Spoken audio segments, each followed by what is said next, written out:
So I figured I'd do just a video about kind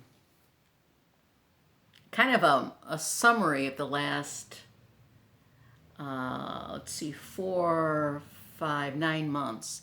9 months ago, I started looking at the tarot, and it's led to some interesting things for me. I first chose the tarot to look at the tarot because I was taking an art class online, and the teacher said, you should have your symbols. You should have symbols in your work. Whether it's a tree or something, and you should search for something that you want that means something to you and that you can put in your artwork. And I mean, I have painted a lot of trees, but that seems sort of normal. So then I said, well, where can I look at symbols? What has symbols around here? I mean, she suggested to do like really cool things like go for long walks on the beach and go in the forest and go for walks, which is probably a really good idea.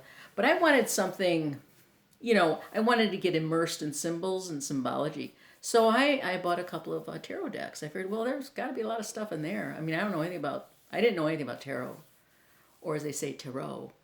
I've been pronouncing it wrong, apparently. Well, you know what I'm saying. So I got a couple of decks and I was looking them over and they were kind of cool. And then I got kind of sucked into the art. And then I started buying more decks because I started like really getting into the art. The other thing I started 9 months ago was a home study group in the tarot. So that really got me kind of started uh, with other people, and we talked about the tarot, and there were different levels. The people were at different levels of knowing the tarot, and that was interesting. And we started reading each other, and that lasted for 8 weeks. That was a lot of fun. As I was doing that, I was watching videos online. I remember watching that Ben Lucas video. It's like 2 hours. Learn the tarot in 2 hours or something. It's a really good video. And then I started watching other people that I follow now. And that was fun. And I said, oh, there's a lot to this. And then I realized, which I had known, I mean, I don't think a lot of people know. A lot of people think that I think they think the tarot is like the Ouija board or something. I mean, I don't know. I was just open minded about it. Um, I realized at some point, I think it was through Ben Lucas, that it's the Fool's Journey, and that's what really got me hooked into it. It was the Fool's Journey. It was the story of all of us as we are born and we go through life, and the challenges and the positives and the negatives, the challenges and the successes that we all experience, and so that really um, hooked me. And then of course it's also storytelling, which is another thing that hooked me. Then what happened was I started following a lot of people online, and I started realizing, I figured, well, there's probably like, oh, I don't know, maybe a couple hundred decks out there. And it's like sort of interesting because there's a lot of art. There's just rich, very rich art. So then I realized that no, there's not just a couple hundred decks. There's probably thousands of decks. I mean, I probably thousands of decks get published every year, and over the years, there's different decks that are in reprint and they're changed, and there's all these nuances of typos and the changes they made, and then I was people were talking about cardstock and cutting down their decks, and then I got into that whole deck collecting sort of thing, which is I'm still doing, still collecting quite a few decks. I mean, so that's been a whole other thing. And then I get into these websites where there's these deck nerds, there's tarot nerds, which I am proud to say I am one of them, because it's like it's fascinating. What else is being put out there? What do you like? What you don't like? What other people like? And the variances on the Toth and the Rider-Waite-Smith and the Marseille and the old Italian decks and the Swiss deck and the French deck and all those things that are also I've come to learn about. So it's very, it's the history, it's the art, it's the divination, it's a whole ball of wax. Now, um, I think a lot of people, it seems like there's two camps, because I tell people I'm doing tarot, and some people are very intrigued by it. Oh, that's fun, that's fun. I said, yeah, I'll do a reading for you, and I do readings, and it is a lot of fun. Some people are don't understand it, don't want to know about it. They think it's like voodoo or something. So those people, they misinterpret it. They have no idea what it's about. Other people are just amused by it. And I've had people say, well, that's cool, but I don't believe in that stuff. I believe in whatever they believe in. So I mean, we're all different, and that's cool too. I mean, that's fine. I have a feeling though, if more people understood the tarot, they would get into it more, because it's all about us and how we deal with our lives and how we can, maybe make positive changes in our lives. Now, I come to it from a spiritualist perspective. So, I mean, I am a spiritualist more than any other kind of religion. I'm more of a spiritualist type of person. So it plays really, really well into my own belief system of, filling your spirit, taking responsibility for your actions, having free will, believing in a greater power, whatever power that is. I mean, all those spiritual beliefs play really well into the tarot, I think. So it's been very exciting, and I don't know where it's going, because I keep learning. My biggest drawback was having the thought of having to memorize the meanings of the cards.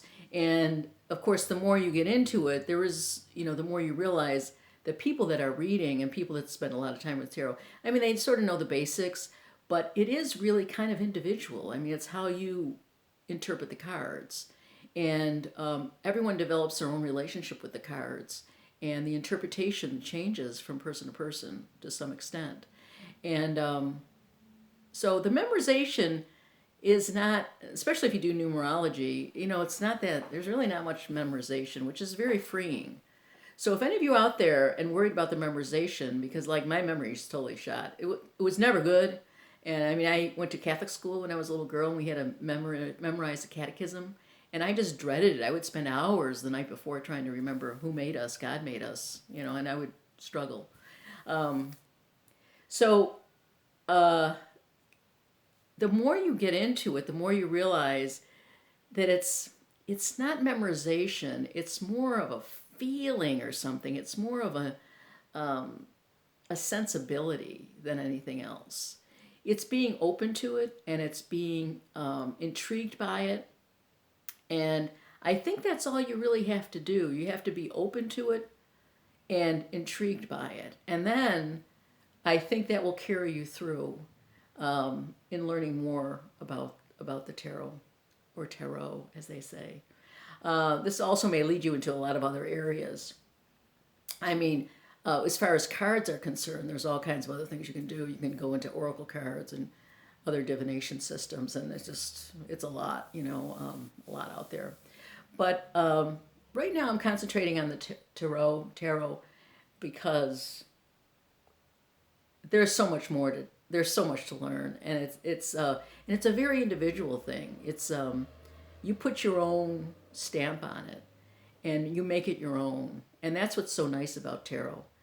It's malleable, and it's accessible, and it's fun, and I mean, you can take it very seriously, or you can just enjoy it as a tool for yourself. I've used tarot to tell stories. I've used them as writing prompts. I do readings for people. I'm fascinated with the art. I'm fascinated with the archetypes. And so it's really led me down a really a wonderful road that I'm very excited about. And it's nice to share this, well, especially because of online. You can talk to people all over the world who are into the tarot, and learn about their relationship with the tarot. So it's a lot more, and it's a lot more it's more I want to say, what's the word?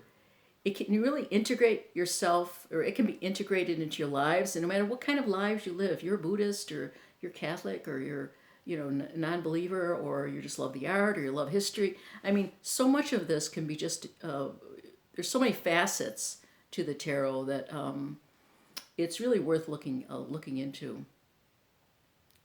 As I said, my major thing was, when I realized it was the Fool's Journey, that got me really into it strongly.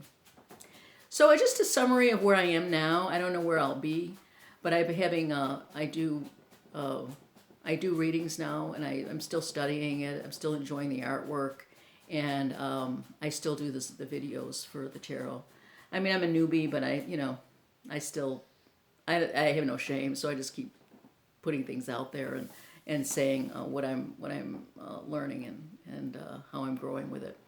So this is just kind of a recap and a kind of a summary of where I've been what I've been doing the last 9 months, and we'll see where it goes.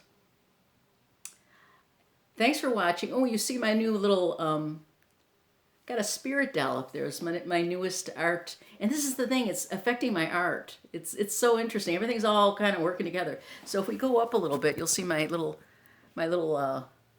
she's my little spirit doll that, it's a spiritual pursuit, the tarot. And anyways, I'm getting more spiritual with my art as well, so it's really been working out. Anyways, I don't know who anyone here is actually with the tarot and has some thoughts about how tarot affects their lives. I would love to see your video. If you can put a link on it, and I'd love to watch it. Especially if you're a newer person like myself, to see where you are on the journey, your own fool's journey. Okay, have a great day.